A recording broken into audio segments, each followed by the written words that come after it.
আলু আর পোস্তর এই যে মিলেমিশে একাকার হয়ে ভালোবাসার একটা আবিষ্কার যে করছে, তাহলে পুজো দেওয়া উচিত। তুই কি ফালতু জিনিসের নেশা করিস ভাই? আলু পোস্তকে একবার ঘুমিয়ে দেয়, সব নেশা ওর কাছে ফেল।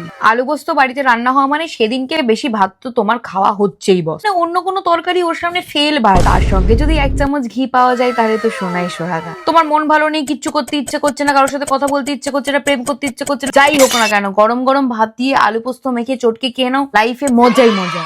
আর খাওয়ার পর এমন একটা ঘুম আসে না, লাইফের সব কষ্ট শেষ। আজকে পোস্তর দামটা একটু বেশি, তাই নালে বাড়িতে রোজ রান্না হতো। মাছ মাংস ডিম কিচ্ছুর দরকার নেই, একাই রাজা। বিয়ে বাড়িতে লোকে যে কেন আলু পোস্ত করে না কে জানে। গরম ভাতের মধ্যে গরম আলু পোস্ত, সঙ্গে 1 চামচ ঘি।